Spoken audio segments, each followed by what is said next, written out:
Hey y'all, and welcome to Politibrawl. My name is Brian, and Michael Waltz, who is now serving as a national security advisor to Donald Trump, takes a blowtorch not just to USAID, but to the entirety of our terrible spending policies in Washington, D.C.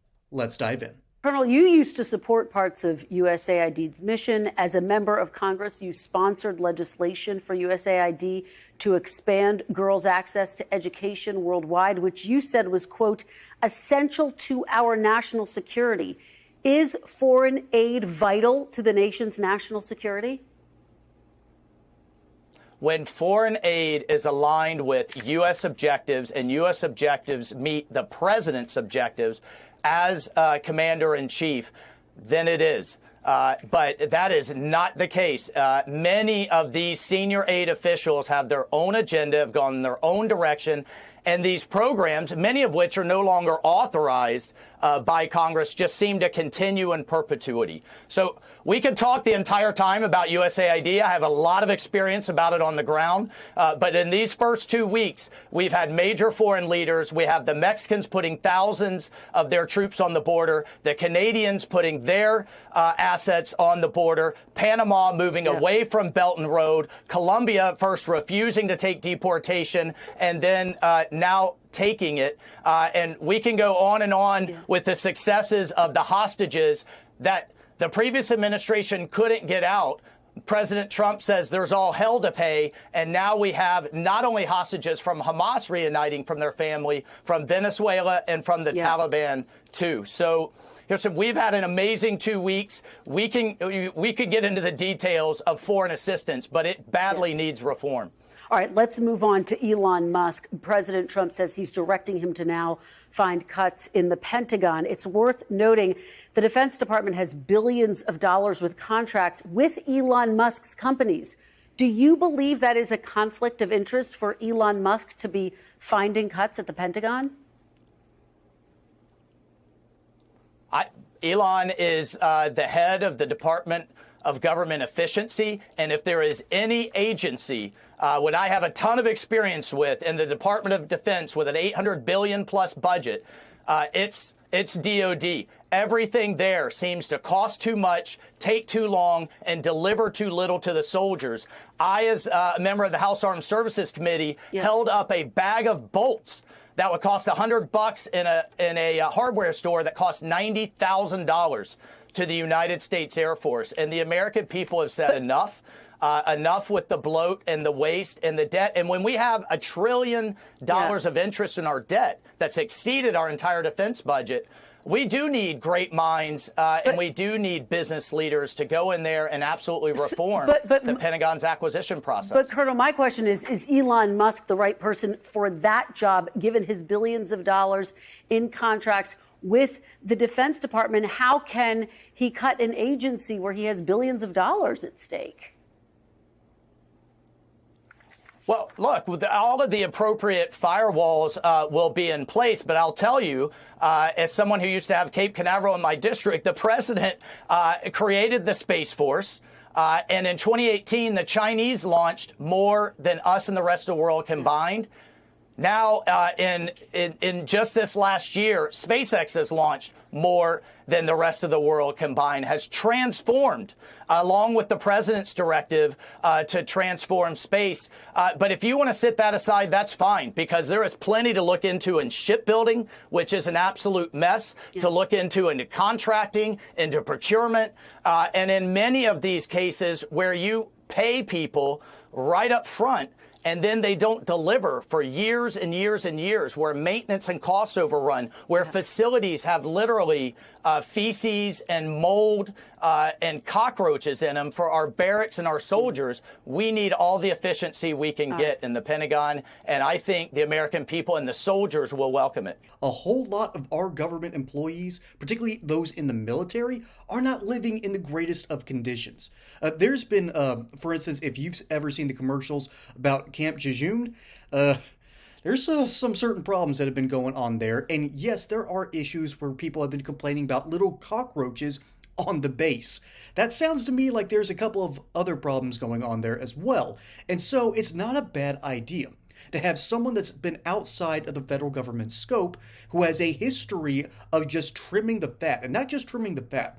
Elon Musk, when he bought Twitter, basically told the employees that, hey, I'm going to be cutting a whole lot of your jobs. And he gave them the option to leave early. A whole lot of people saw the writing on the wall and took the opportunity. And then after that happened, Elon Musk said, okay, I'm going to cut all the way down to 80% of the entire company. Okay, he cut 80% of the employees, and Twitter still runs just fine to this day. So you mean to tell me a man that has a history of cutting major bloated organizations and then fast-tracked amazing technological organizations like Tesla or SpaceX, all while being able to start off with creating PayPal of all things? Yeah, I think this is the perfect guy to come in and start cleaning some things up. And so for the left-wing media to go out there and scream and clutch their pearls that Elon Musk is doing things in government, merely ask them, where was this energy when Dr. Fauci was making a whole lot of rulings? Where is this energy when you have the EPA going off the rails? Where is this energy when OSHA is going beyond their boundaries? Okay, where is that same energy? It's ultimately just selective outrage. And so now we need to pivot to the man in charge here, Michael Waltz, who is a fantastic representative for the state of Florida, and he succeeded Ron DeSantis. But he's been very hawkish when it comes to China. He's got 4 Bronze Stars, and he has been a constant advisor for Republican presidents pretty much ever since the Bush administration. So this dude has a great resume and has wanted to start trimming things here and there where he can. Now he's finally in a position where he can tell the president, hey, remember this thing that I tried to tell you about 4 years ago? Let's really start pushing this. And Donald Trump, I can guarantee you, is going to go from, I'll think about it, to let's get it done. That's the kind of attitude that Donald Trump has now taken into becoming president, and boy, am I here for it. And the scuttlebutt that I've heard from a whole bunch of other soldiers is they are just excited as they could be. Finally, they're going to be getting the upgrades that they deserve.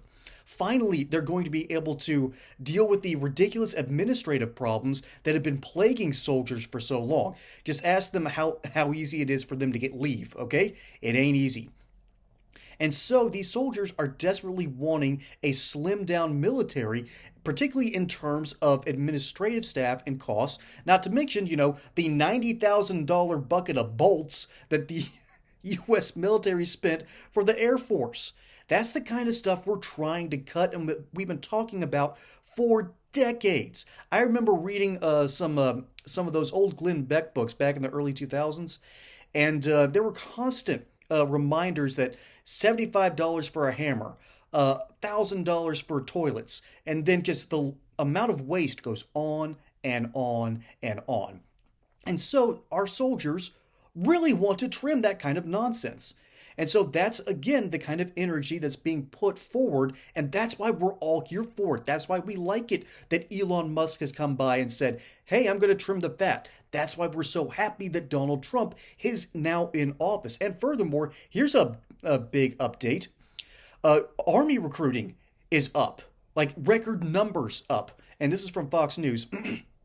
The groundwork that was laid that October when Wormuth and General Randy George, Army Chief, began a sweeping initiative to help those who did not meet academic standards or fitness requirements. And so what they basically did was create a pre-boot camp for these guys, and it got them on a faster track to get into the military. And so why does that matter that this started in October of 2024?